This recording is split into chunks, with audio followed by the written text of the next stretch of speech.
Hi, everybody. It's the A to Z podcast. Zach Jackson, Andre Knott, at Akron Jackson, at Dre Knott on most of your favorite social media platforms. At A to Z podcast.com, facebook.com/A to Z podcast. Give us a like over there if you haven't already. Thanks for listening. Thanks for all the support. We do get excited, say four-letter words, and venture into mature/immature subjects sometimes. So if any of that's not for you, come back at another time or put on your earbuds. Our longtime sponsors are Scene, the Honeymoon Grill, and American Fireworks in Hudson. Dre, why don't you tell everybody about your American Fireworks experience? You didn't blow off any of your nubby little fingers, right? Nah, I got all my nubs, son. So much so that I'm going to throw out a first pitch on Saturday, hopefully, if I can make it to Saturday. American Fireworks was the perfect place to compliment my 4th of July. One of my first 4th of Julys in a long time. I was able to be home. American Fireworks, I was able to go out to Hudson twice the week of, and we put on a show better than any city probably that year round. We're already talking about next year's. All of Wadsworth may just come to my neighborhood for the unbelievable spectacular that was. It was tremendous. I can't say enough times thank you to American Fireworks for how great they made the experience, not only for our kids, but for the adults. They gave us a little bit of stuff, enough stuff to make the kids happy and make the kids have something to play with. Then when it got dark, the adults were able to like the children that they were. So thank you to American Fireworks. I can just say this for my neighborhood, for the two other neighborhoods that I generally hang out in, and for all the surrounding ones. I hope, and I assume you guys have been going to American Fireworks because you've still been blowing it up all week long. You ain't lying. So I know John and the guys up there are restocking by the hour, and they're willing to help you. So quick little unimportant life update. My vacation was canceled, which has been fine. You know, it's crazy times, and you talk about packing up the car and going a long way and dealing with the risk. It's just not worth it. So, been chilling at home, although it's hard to chill when it's 96 degrees every day. But it's Thursday afternoon. I currently smell like sunscreen and White Claw and greatness. And Dre said, let's do a little podcast. And I said, that's fine. I need to get out of the sun anyway. So, you smell like the average college white girl, but you smell like, but that's all good. I've been smelling the same way. I get it. Yeah. So it's been cool.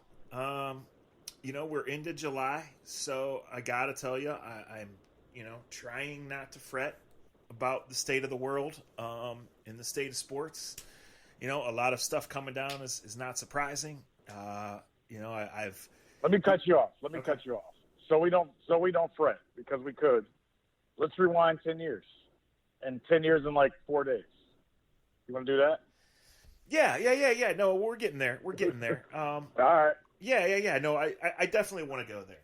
Like I said, I just want to say, guys, I just don't know. And when I see the Ivy League cancel fall sports, the only difference between them and the other leagues to me is that they don't have millions of dollars to risk, so they can do it first. But they're saying we don't see a path to this for right now, so we're going to sit and wait. And obviously, a part of this is if the smartest people in the world say that, we better listen. Yes, Johns Hopkins canceled football, right? So, right. John 2242 on Twitter thinks he knows a lot, but I'll take Johns Hopkins. And again, I hate to get into this, Dre, but this is what's going on, in the world, and so we'll see. Both of our careers depend on sports.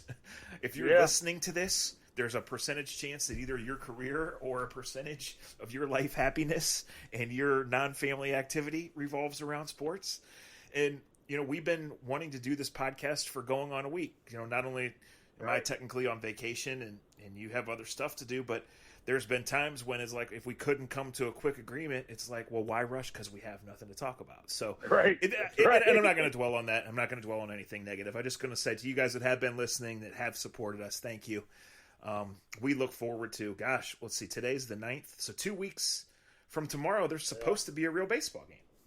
It's supposed to be baseball, and there's supposed to be a training camp opening up. And rather than, like you said, I don't want to fret. I want to make this a different type of podcast because we could. Okay, I'll give 2 things of what you said, and I'll make them quick, and then we'll go into 10 years and like the Ivy League, if you remember back in March, was the first ones to kind of shut down basketball, their basketball programs. Obviously, their program's way different than the Power 5 conferences. But there's something to what the Ivy League knows and what they're doing. And I think a lot of it had to do with travel and other things like that. The other one I'll say about the NFL is I paid way more attention to J.C. Tretter when he tweets or blogs and what he's saying than what I read on Pro Football Talk. And I'm not going at Pro Football Talk. That's just the first thing that came to my mind. Sure. To me, Zach, and we don't have to get into a big conversation about it, to me, J.C. Tretter sounds like what a lot of baseball people sounded like to me back in April when we were all like, oh, we'll be back July 4th. Remember, that was kind of the narrative. It was like, oh, baseball will be back July 4th. Then I would talk to players, hear from players, and be like, well, we don't have anything figured out yet. And J.C. Tretter's kind of saying the same thing, and we're weeks away from competition. And I'm hearing about getting testing for girlfriends and whoever's with players. And I don't think we're going to see football in September. I hope I'm wrong. Like you said, our livelihoods are on it. I got money riding on all this shit. Well, my gut feeling, and my gut is certainly more impressive today than it was 10 days ago. I've been living off grilled foods and White Claw. It's been phenomenal. The NFL to me is hell-bent on playing, and I do think there will be NFL football. But not only do I like and respect J.C. Tretter from the times I've worked with him and been around him, but he has a very serious role here, and he has been very staunch, I guess, is the first word that comes to my half-working brain at this point, that until certain requirements are met, that the players are simply not showing up for work. And if the players don't do that, there's no league. So my gut right now, July 9th, which is exactly 3 weeks before teams are supposed to show up, is that we are going to have NFL football this fall, but we're not going to have NFL teams in practice in 3 weeks from now. That's my gut right now. Well, and we can talk if you about don't have practice in 3 weeks, you ain't getting games in September. Well, yes and no. I mean, here's the thing, though. No, wait. They haven't, but Zach, football. I've played it. If they haven't had any contact in any practices, some guys don't have gyms. All you're going to have is a bunch of Achilles. Like, it's a setup for failure. And you're right, they're hell-bent. But if you don't take care of these guys the right way, you're not going to get a season worth of shit. Well, you're exactly right. But the one caveat is training camp looks totally different when it's not structured around the 4 preseason games. So they will have like 2 weeks of basically mini camps and acclimations before they do any football activity. And then they'll have like 2 days before they can do it. So I'm not saying you're wrong in that if they don't report on time that there won't be football in September. But I do think there's still a path, because even if they do report on time, it's not going to be that normal camp. And you're right, like this is the rub with teams. Your rookies lost all their offseason. Rookies have not been in the building, so they're going to show up and be expected to perform in some cases. I mean, the Browns have a guy that's never played a down of football at left tackle is their starting left tackle, right? He's never been in their facility. However, so you would lean towards veterans. However, you're right. There's going to be guys that are going to suffer injuries, and we hope it's only the 2 and 3 week variety rather than the season. That because their bodies are not near where they usually are on July 9th as they prepare to get right. And J.C. Tretter said another thing, and we don't have to harp on this. He said another thing that stands out to me. I know our country, takes things and makes things political that don't need to be political, but he's an offensive lineman, and he's a bigger guy. And a lot of those guys that play on the line have sleep disorders, all kinds of disorders we know nothing about. The wrong one of these cats gets this, it's not going to be a 2 week thing. They may not get out of a hospital bed for 8 weeks. Yeah, that happens. That blows up the whole season. They're not going to. I just from what I've gathered, talking to guys that have played, offensive linemen, I just don't see with how everything is set up right now. Every offensive lineman and every team willing to walk into a facility right now and say, "Let's go play football." I want to be wrong. I don't want to be right. I just don't see it right now because of how this thing transfers. I know everybody says 90% or this and that. You let some 320-pound, 345-pound guy get this, and let's see or let a whole offensive line get this, and let's see how it works for a whole team. Like I said, I don't want to be right. I hope I'm wrong, but if I am right, it's going to be scary as shit, and we may get I don't know. We'll see. Yeah, I don't no, know. I just don't you're see right. how, I don't know The how it's gonna offensive happen. lineman is absolutely that. I mean, these are not normal humans, right? Like a guy Joel Batonio's size is not supposed to do what Joel Batonio can do, right? Athletically. Right. And for Joel Well, Batonio to did you see the maintain thing that where size and that athleticism, he has to put his body through absolute hell when you're dealing with regular conditions, right? right? So, yes, these are I just thought kind about this. I thought about this when I read the thing about what Joe Thomas used to eat, how he used to eat to keep weight on. The other day, I think the girl from ES, so whoever did it was pretty cool. Just talking about the diets of offensive linemen. I mean, you look at them. Nobody's supposed to be 6'4", 315, 320 pounds, and move the way that they move. So, I want football. I miss football. I feel bad for the high school kids. I've said I'm okay with playing sports in the spring if we can get them in the spring. Obviously, that screws. I had a coach tell me, well, what about the track and field kids in high school, the baseball players? That basically 2 baseball seasons knocked out if you play football in the spring. And that sucks. Like, I don't have all the answers. I just feel like with the climate that we have today and where we are with this virus and how it's just dominating in Florida, Texas, Phoenix, we still don't have a lot of questions answered. But not much has changed since March 12th, unfortunately. Like, the dates have changed, but it's pretty much the same. So, 10 years ago this week, LeBron did the decision. And a lot of you that listen are either from Cleveland or have other ties to Cleveland or Akron or Canton or, Columbus, Youngstown, wherever, have huge investments in the Cavaliers and LeBron, some going way back. Hell, I think if the most listened to podcast that we've ever done is after the Cavs won the title, and that's no surprise, right? That was 6 years after the decision, which was an all-time blunder at the time, which is an all-time moment. Maybe it shaped things later for several people. I don't know. But we decided last week, when the articles started popping up and the different things. And, frankly, people are just filling time in article space right now. I've certainly been one of them. This was a moment. And so we decided we were going to talk about it because preceded by the decision was this long, drawn-out process where LeBron acted like a complete dick and people had to follow him around and, all of this stuff. But before we talk about some of the things that we remember, because we were both there, standing on those sidewalks, right? Yeah. I just want to think about it in the sports world, how long 10 years ago is, Dre. And obviously, if you were 15 then and you're 25 now, your life has changed. And if you were 25 then and you're 35 now, probably your life priorities have changed, sometimes 2 or 3 times over in that time. Right. And we certainly know that LeBron is a completely different guy, Grandpa LeBron, than he was then. But think about 10 years ago in the sports world, just right here. The Haslams were 2 years from coming around. Urban Meyer hadn't come to Ohio State yet. When did Terry Francona come on with the Indians? This is his 8th year, so he was still 2 years away as well. Yeah. Right. So the Cavs hadn't drafted Kyrie yet. Right. Right. Or Tristan. Right. I mean, the decision came 2 months after they got knocked out of the playoffs, and their starting 5 in the 10 playoffs included Shaquille O'Neal. Wow. I mean, and Antoine Jameson. And I mean, you look at the rosters, and I know, and like you said something that I think was very important to this. So many things change in 10 years, and to me, this is the beauty of being able to look back upon something and knowing how life turns out. And you said something I think that really qualifies here. And this isn't to make excuses for LeBron, but he obviously learned from the decision.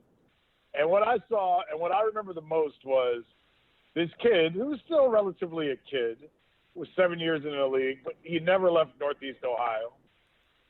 Still had the infrastructure of people around him that made him feel most comfortable. Still didn't really have anyone around him to tell him, nah, man, don't do that. And I'm not talking about the decision. I'm just talking about just things in general. Sure. And I felt like, and I've been thinking about this, a lot of what led up to the decision, you could see, you and I saw 5-6 days before it happened, because like you said, he was acting like a dick. But I don't think he meant to act like a dick. I think he got put in a situation where he knew what he wanted to do, but he didn't know how to do it. He was still trying to have his basketball camp. He still wanted to be cool with all the high school kids and the college kids and the coaches that always come to his camps. But he realized suddenly, because of the decision that was coming, he was a bigger star than he had ever been before. You know, like, the pressure was everywhere. Like, we talked – I'll never forget being on the campus of the University of Akron, and you would have thought the Beatles were getting ready to show up at the Rubber Bowl, right? And it was bananas. It was ridiculous. I mean, people were willing to talk to anyone. Did you get a glance at LeBron? Do you think you know where he's going? And I don't think he was fully aware of how crazy the situation was going to be. And I think that's crazy to say, Zach, because we're talking about LeBron fucking Ramon James. Yeah. Well, listen, so I remember a few things about that, and I could probably talk for an hour and bore the shit out of you guys even more than normal. But I think 3 days on the sidewalk in Cleveland, right, Dre? Yeah. iPhones were a thing, but I didn't have one. I don't know what model of phone that I had, but I can specifically remember it had the slider keyboard. And I would log on to whatever web browser, type in twitter.com, and if I saw something, and like I said, these were not groundbreaking tweets or hardcore reporting. This was some movement. I mean, we were sheep for 3 days sprinting around following each other, right? Standing on a sidewalk. I would walk back to my car and let it run so I could charge my phone. And then, then one day, you mentioned the University of Akron with the camp going on. Anthony Bennett was one of the players in that camp that year. Yep. Remember, I don't know if it was that year or another year, but this is just more about the world's changed. Jordan Crawford dunked on LeBron during the run, and then all of a sudden we weren't in there anymore. You know? That was the year before, wasn't it? Yeah. I do remember. Was that that was the year before, yeah. And how quickly that was destroyed, whereas now that would be everywhere, you know? Right. But at one point, Dre and I were standing outside the Jar, which is the name of the arena at Akron. And for those of you guys who aren't familiar, only parts of Akron's campus are a campus. I mean, it's a city setting, and it's sidewalks more than anything else. And we were standing on the sidewalk, and there were some cars parked there that was LeBron's crew and camp crew only. They might have been parked in the grass. I don't remember. They were parked right next to the Jar, but illegally. You and I were standing there in the afternoon on day 4 or 5 of this idiotic chase, and right next to us was Maverick in his SUV on the phone. Remember that? Yep. And so it doesn't have anything to do with us. I remember that for another reason. No. When we were standing out there, the Akron U team was walking in, and you were talking to Zeke Marshall, and I will never forget that as long as I live. Your 5'3" ass looking up at his 7'3" ass. And he wanted to talk about playing with computers and video games. I'm like, man, you're 7 fucking foot. You should be talking about getting to the league, motherfucker. Like, I was literally yelling at him. And I hope Josh Egner listens to this, because I was like, you're 7 fucking foot, man. Quit worrying about video games. The other thing you forget about that is, as we were sitting out there, well, number one, they wouldn't got him Robex. They wouldn't got him a smoothie. I'll never forget that. That was like one of Maverick's jobs. Damon Jones, they wouldn't got him smoothies. And they were sitting there waiting to give LeBron the smoothie, and Byron Scott, the newly named Cleveland Cavaliers head coach, showed up at the Jar. And Zach and I think we were more comfortable than most of the reporters around there, because, well, we grew up around that campus and around people that worked there, so we knew kind of the lay of the land. And I'll never forget Byron Scott going up to like 4 doors in the Jar trying to open them. You know how they only leave like one door open? Yeah. And to me, that was the microcosm of what Byron Scott was getting ready to go through. Yes, as the Cleveland Cavs. That's so true. It's so. I was going to say, I watched him go through a lot of games where he looked like he was not getting in the door. Right, but he yanked on another door, yanked on another, and finally one opened up, and it was like he went through the doors through the front of the Jar, Zach, and LeBron and his crew, like not 45 seconds later, came out the side doors and went right to that SUV. Never talked to Byron Scott. Now that was like 5 days before the decision, if I remember correctly. Right when we walked away from that setting, you and I both knew he was not going to be a Cleveland Cavalier anymore. Yeah, it started a trend that way, and it's just how it's so different. I mean, they had set it up the time to do it at 9:00 at night, right on a Thursday, I think it was. Right. And Yep. they knew that it had gone wrong. The previous Saturday, remember, the Cavs had basically thrown him a parade, and the one thing I'll really remember, other than typing out my tweets on that keyboard and hoping that the browser for whatever damn phone I had didn't close, is they would not acknowledge the fans when him and the whole crew came through that morning. And I thought, this isn't good. Number one, you're acting like a total dick, and that's not you. And that carried with him for a long time. He talks a little bit openly about it now, but people who know him well have long talked about that. And I just thought, well, this is bad. And then the more it carried out, and they were like, now everything is so done directly by Twitter, directly by agent to reporter, right, by athlete to chosen reporter, or by athlete himself. Yep. And they were like scrambling that afternoon to get it out there. But the bottom line is he still ultimately was breaking up with Cleveland on national TV. Awkward-ass Jim Gray, awkward-ass LeBron, awkward-ass setting 4 states away, right? And it just was really bad. When the decision itself came down, where were you? I was at the studios of I'll never forget this, because this moment, I was at WTAM, but I got to say something around that. This moment probably changed my career a little bit, and I didn't know it at the time. But it's funny because in LeBron's rookie year, I'll never forget, we were at a bar club in downtown Cleveland, and Maverick Carter's first cousin and I played football together at St. V. So I've known Maverick since he was 12, 11. Like, I've known who he is, And Maverick is sitting at a table. I'm sitting at a table over from him. I'm with a couple guys. We know a couple of the same guys. And we kind of like, it was like when you and I met for the first time. It's like you know each other, but you don't know each other really well, but you know a bunch of people that know the same people. Right. And then after the other one goes, hey, but you played with this guy, or you knew this guy. And it was like, oh, yeah. So we had like that moment, that moment. And it was, because I know people that grew up in North Akron. He knows people that grew up in West Akron. So we went through that for a minute, and this is LeBron's first year. And then it hit him because I was at 1100, I think, by that time. Yeah, and he kind of took it as, he kind of took it as I was doing all this to get something from LeBron. And I remember in my spiteful, angry El Fandre mode, I had a shot. And I didn't do shots a lot back then. And I remember Mav said something to me. I was like, hey, man, I ain't in this fucking business to ride your fucking coattails. And I don't know why I said that or did that, but I remember the whole table, like, the music stopped. It was like that moment of me just saying to Mav, like, I'm going to be successful I've been successful without you guys. I'm going to be successful with you. I'm not trying to pony up to ride LeBron's coattails. Probably should. But I remember saying that, and he was like, I respect that. And that was like one of the last times we talked for about 8 years. So fast forward towards the night of the decision, I had someone that had Mav's number, and I'm at the radio station, and I'm doing this with Mike Snyder. And I see Mike Snyder as, after my dad and a couple other older men, some of the most respected men in my life, Mike Snyder. And I just know that he's a happy-go-lucky guy that makes doing sports fun. He's seen more losses. He's just a really good person.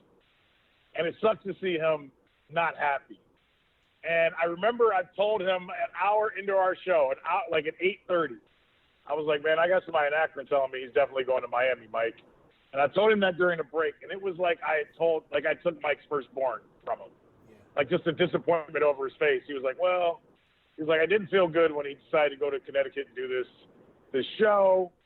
So before we even went on the air, Mike Snyder was like beside himself. And I remember thinking, maybe I shouldn't have told him.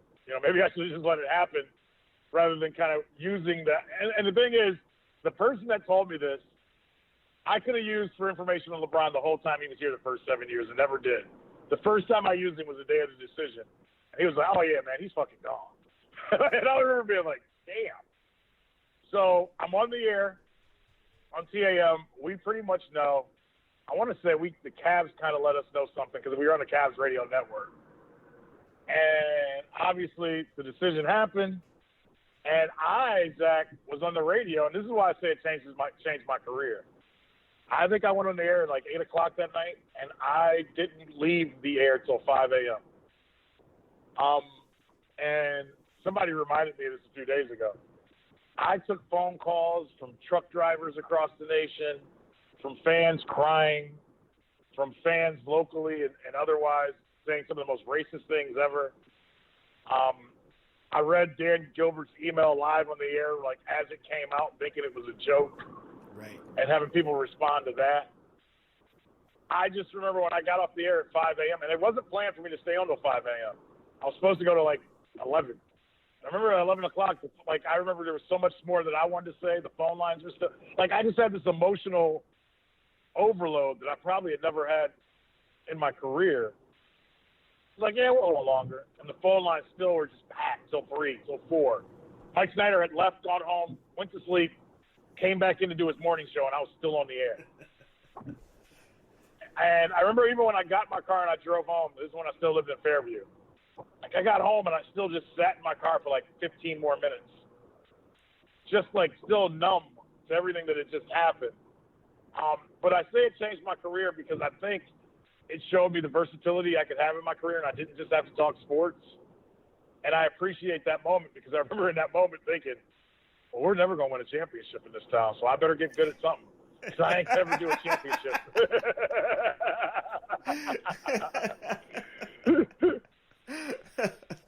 So for the actual thing, I went to the Valley in Akron, which is an area of bars. And by 2010, Andre and I were pretty much past our time of a normal, where the Valley was a normal hangout. You're right. But, what I assume, I haven't been down there for years now, but what I assume still hasn't changed is you go there to act up.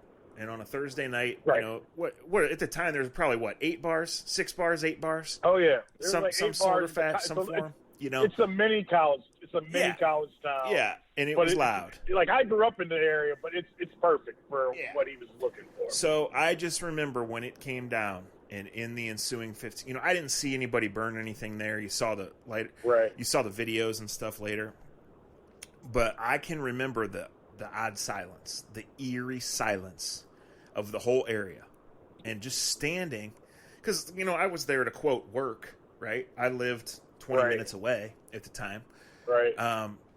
But just standing at my car, kind of parked, right out where I could see maybe halfway in to the area where a lot of people coming and going from main area to sidebar to back to their apartment or to secondary, drinking spot. It was so, the emotion was so real because it was so quiet. I mean, people were just disgusted. And I had held out the thought that there was no way that he was actually going to break up with Cleveland on national TV. And then he did, and here I am in Akron, where he's from, with people that probably went to school with him, right? Right. Well, you were 15 minutes from where he grew up. 10 minutes from where he grew up. I mean, shoot, right up the road. Yeah. Right. And of course, at the time, we didn't know how the rest would go, because when we look at this now, we not only look at it from different maturity and from full hindsight, but we look at it the first game back in Cleveland, the eventual return to Cleveland, the championship in Cleveland, leaving part 2, all the things that he's done. And he was doing good things then. Jason Lloyd of the Athletic wrote it perfect. He did the right thing. Yeah. For his career, he did the right thing. And we can get to that part, but go ahead. Well, no. Listen, I mean, as we look back at it now, he did the right thing for his career. He did it in the wrong way, right? As we look at it now, yes, it was. For sure. It was an exclamation point. It was a kicking in the door in this athlete empowerment area. It was still really sloppy, really not well done, and really a lot of people regret the way that it went. And in some cases, it will stick with them. I mean, I find the only thing I really found fascinating about ESPN's hour on it, because I thought they were really reaching. And maybe if there had not been a pandemic, it would have been a half hour and not an hour. Exactly. But you just feel like Jim Gray wouldn't talk to him because you just feel like he's under some blood oath, right? Like they gave him this gig, and you will never speak ill of us again. Right. That was so it was, you know, you're right. They made mistakes, but the empowerment of athletes changed that night. And look, when you put a lot of young 20-year-olds in the situation that they were in, you have to expect mistakes. And they did make mistakes. I give them credit that they rebounded from it and became better from it. When you go to the coming back to Cleveland, how he did it. When you go to how he went to the Lakers, how he did it. But I'll say this, and I know it's not popular to say, it absolutely sucked, and it's always going to be a part of his career how he left Cleveland the first time. And I get some people are always going to be pained by it; they'll get pissed off by it. Yeah. But I think he did the right thing for LeBron's career. But he also did the right thing to show the Cavaliers that they needed to do better. You just mentioned it earlier. Look at the teams he was playing with. Look at the guys he was playing with. I mean, look at the guys they tried to turn into stars. Mo Williams, I don't want to. Mo Williams was an all-star one year. You know, like they never, for whatever reason, they never, ever came close to putting the right type of team on the court to win a championship. And would they have if he stays for another? If he signed back in 2010, Zach, and this is there's no real answer, but do you think that there's a parade in 16 if he would have stayed in 10? I don't. No, probably not. And that's what's fast. That's what makes this, not just because we're from Akron, Ohio, and from Cleveland, Ohio. That's the part of it that makes this thing so fascinating. That him leaving was a necessary step, right? That there's this nasty breakup. And you talk about now, like when you're in my position, Dre, and something strange pops on Twitter, you're automatically trained to believe that it's fake and to double check before you run with it. Like when that Dan Gilbert letter came out, it was like, there is no way this is real. Right. It is. Zach, I was on the air. I was on the air, my producer, and I on the air, I text, as I was on the air, I wouldn't read it. So I text the PR guy, and the PR guy goes, and he texts back, yeah, Dre, I text like two PR guys. I won't say their names separately, because one I used to hang out with, and I separately, and with the one, like I did like the personal, like, you got to be fucking kidding me. And he's like, nah, Dre, it's real. And I remember being like, holy shit. But you're right, like you never believed it was real, and I had to get confirmation from two different people that worked for the Cavs. And the one guy, the PR guy, told me, dude, we wouldn't even send it out. We made Dan send it out. That's all you need to know. Like they were, like the PR people were like, nah, I don't think you should send this out, Dan. And Dan was like, give it here, I'll send it, and did it. Yeah, it was. And to think about 10 years ago, to think that he's still playing, right? To think that he came back 4 years later and they went to 4 straight finals. They finally won one. Yeah, but those days will always stick with me. Those days in terms of what we do now and how things are covered. There might not ever be anything like that again, but it was really one of those first people are following on Twitter. It's not on TV. It's not an event, right? Everybody's searching for information. It's completely locked down. And here, by the way, he's going to go on TV and do this after 50 people had chased him around various sidewalks in Cleveland and Akron for a week. Well, and I think we didn't even touch on that. The whole just that week where everybody came down East 9th Street and had to go to the MGM or there was the building, not the IMG. IMG. I'm sorry. Yes, that was a spectacle like never before. And we said, and I said this the day of because, and this is like I said, I had a really good source, and I remember I said this on the air to Mike Snyder, and Mike Snyder pivoted back to me 4 years later and was like, Dre, you called it the night he left. But somebody that was close to kind of told me, yeah, he's going to Miami. Somebody told me, they're like, Dre, he's never left for college. He's never left and experienced anything outside of Northeast Ohio. He is just curious of what else is out there. This is like his college signing day. And I remember I kind of made me mad at the time, but it made sense as everything kind of happened from saying I'm taking my talents to South Beach. Yeah, he stole that from Kobe. But once again, Kobe was 18 when Kobe said that, right? And it was very much for the people around him. This was like him going to college. The Miami Heat was But hey, and it's what I tell my nephews. It's what I told my nephews when it was time for them to go to college. I told them, go somewhere hot. Go somewhere where girls don't wear a lot. My sister didn't like that I told them that. But I was like, if you got a choice, you go somewhere where it feels like a vacation every day. Don't go somewhere where you got to put a sweater on ever or a coat. And Pat Riley, as much as they can't stand each other right now, Pat Riley changed LeBron's career in teaching the importance of, what the main thing is. Keep the main thing the main thing. He needed those 4 years in Miami. And I'll continue to say that. Yes, it sucked how he went about going about doing this, but he absolutely needed those 4 years for a multitude of reasons. But like I said, he needed the college experience. And in that college experience, he picked up, 2 championships and went to 3. It doesn't even matter if I got that stat right? He went to, 3 NBA finals there? Or they went to 4, didn't they? Well, 4 finals. They lost to the Mavericks. Yeah. They beat the Thunder, and they split with the Spurs. Yeah. Right. There you go. Yeah, he needed it. He had that run of 8 straight finals. Right. Right.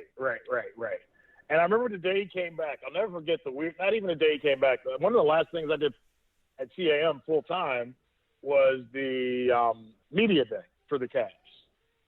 And the first time around, I remember it was like pulling teeth to get him to do anything that he was quote unquote supposed to do. But on the day that he comes back, he comes right over to our table. What's up, Mr. Snyder? What's up, Dre? I remember Mike Snyder and I looked at each other and we're like, who the fuck is this? Yeah. Because he sat right down with us. It was calm as could be, cool as could be. And I remember Snyder and I looked at each other and he was like, well, this is a different LeBron than the kid that left. He's no longer a kid now. And Snyder looked at me and said, Dre, you said it the night he left. He needed to get away. And he goes, I think we've got a better man than the man we had 4 years ago. And I think that showed up in how he played and how he did things as we went forward. Well, over that time, over the I don't know if it was 16 months, but certainly it was 8 to 9 to 12 months, he became the enemy for the first, the bad guy for the first time. Yeah. Ever, right? On a national scale anyway. And he just was not comfortable with that. That's not him. Right. Right. And people said that, and he wasn't the same. And, it came out. He didn't play like he did and he was capable of. And it's all part of his, story that's still going. That's so unbelievable. And, I'll be glued on July 30th when it comes back because LeBron will be on TV again. Right? Hopefully. Yep. We'll see. Yep. Well, he's traveling there today, right? Yeah, I know some teams are already in, some not. Like I said, I haven't followed it closely. I mean, I've been around this week because it's basically a staycation, not doing much other than sitting in the pool. But I'm not glued to. I hope you're making the most. I'm being serious. On a serious note, forget the whole decision. I hope you're enjoying and making the most of this because for both of us, we have and just going through this story. I can't believe it was 10 years ago because I'm looking back on my career from 10 years ago. And you haven't had a lot of Julys like this. You've never had a July like this.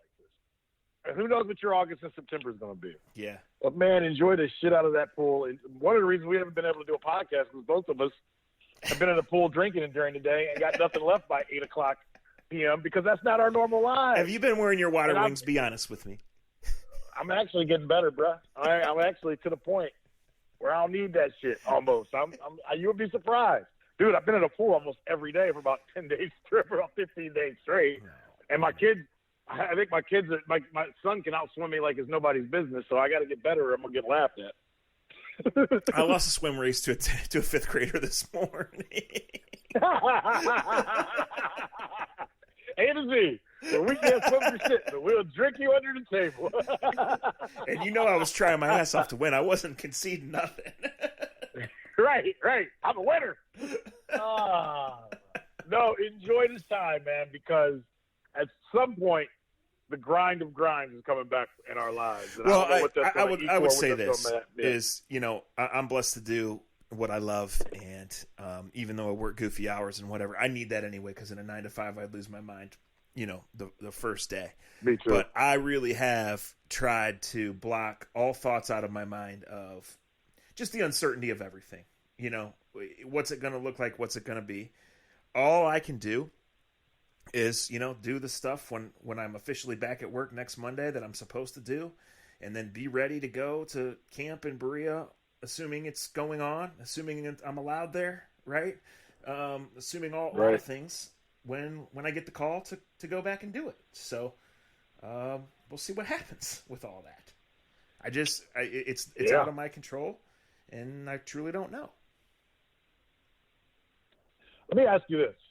4 years after the decision, how did you end up, or how did the story, I think the one thing that's crazy about the whole decision to me, looking at it, knowing the pain and anger, and I'm downtown Cleveland right now. I'm getting ready to go to Progressive Field.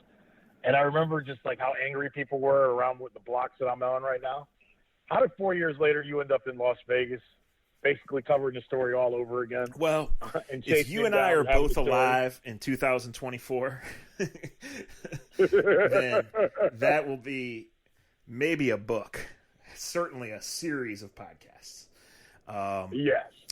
Yeah, it was fascinating as hell. But you mentioned, I figured that's where you were going today. Why don't you just give everybody a quick update on what has and hasn't been going on with the Indians? Because, frankly, if you're still listening, they deserve it. Yeah. Hey, this is Thursday. I'm getting ready to go into the ballpark. They're getting ready to have an inter-squad game against each other. That's what inter-squad obviously means. So far, we're, like you said earlier in the podcast, we're a couple of weeks away from games actually being played. But I got to tell you, there's not this arrogance by anyone that I've dealt with. And I'll be honest, I've stayed home so far this week because, and you're going to go through this probably too at some point in time. I haven't come down here until today because I can do a lot of my work from my living room or from my backyard, just doing Zoom calls. Right. It's very awkward. I've talked to a lot of players and everything else, but today I'm going to be here, and we're going to go up in the booth. Matt Underwood's going to be down here. We're going to watch the inter-squad game, and we're going to try to normalize this. But it's not normal, Zach. It's not even for the players. The players get down with their Zoom calls, and I text them, and the players kind of say to me, they're like, this is freaking weird. But the Indians so far, knock on wood, seem to be doing things right as they can. But even like Mike Clevenger said the other day, he's in the visitor clubhouse. He only gets to be around 3 or 4 other guys. Yeah. They practice, but they don't really see each other. The first time he was close to, Lindor, he was throwing pitches to him. They were 60 feet apart. And, it's where we're at. Now, I guess the one thing that makes me feel good is that, some of the sports are starting back. You're seeing soccer get played. Even though down in, Florida, they're having their issues as well. I know Tito he's optimistic, but he's still concerned is what I'll tell you. I think we're all at that point.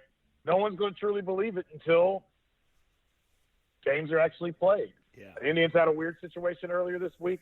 We're on the 4th of July. Franmil Reyes was, hung out with some friends, like most of us on the 4th of July. I'd say most of us were with family. I didn't go to some big raging party, but, I had my parents were over, my in-laws were over. We ate, there's a pool that we've been able to go to. We have a neighbor that's been awesome. The only people that we really hung out with, that we've been around. But Franmil Reyes was out, and it was on social media because what happens when you're on social media all the time, Zach? When you're online, you're always online. Yes. So the Indians saw Franmil that was out on the 4th of July.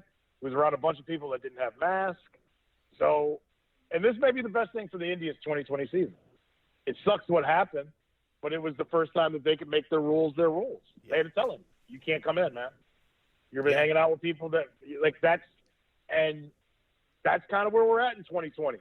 So he had to sit out until he tested all right. So they can so he could test negative and come back. Yeah. And they're hoping that moment will be the moment that kind of teaches the whole team of, look, we know we're asking a lot, but if we find out you're out and about, risking everybody else, we're going to tell you to go home. You can't be around us. Right. Can you get 30 teams to do that over 3 months, Zach? I'm not optimistic on that. Yeah, no, I have I have major questions about that myself. Let's get out of here on this note. So, in my career, and just growing up, a huge sports nerd, and getting to do, for the most part, the only thing I ever wanted to do, and B, C, D, and E was qualified to do. I've had a lot of cool experiences. LeBron has been a part of a lot of them. I've had a lot of strange experiences. Twitter and LeBron have been a part of a lot of them. But when you mention intra-squad game, because I'm a grammar nerd, I had to make sure that I made that clear. In 2016 or 17, I forget which year it was, the Indians had that long delay in the playoffs, and we did an A to Z in the stadium, and they were playing a game to stay sharp, and you took me down on the field, right.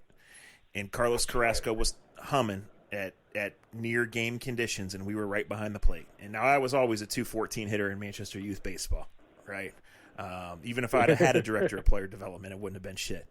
But as far as like things I've been up close and seen, I put that there with like watching Ray Allen work out 2.5 hours before a game, watching Courtney Brown pre-injury run around, watching Kellen Winslow play football, we don't need to talk anything else that he was involved in. But sitting there watching Carlos Carrasco throw, I thought to myself that day, how in the world does anybody ever hit a baseball at this level? I know.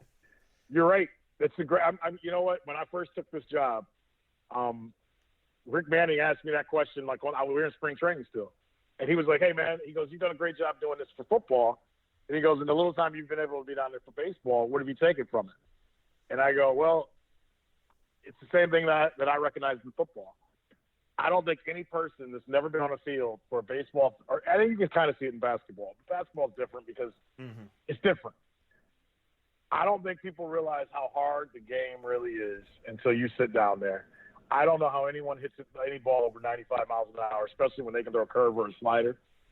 It is amazing to watch these guys pitch as up and close as the way we do. There's so many routine, and I'm putting there's so many routine plays that are made that we ho-hum about that the average person would break 2 fingers and an ankle on. Yes. Yeah. I mean, we take it for granted, but it's a reason why these guys are pros. Right. And you're right. When you watch a Carlos Carrasco, we're going to do it right now. I think Shane Bieber is going to be in the mound. And it's the closer you get, the more my mouth just drops, and I'm blown away by the talent and the ability that some of these guys have.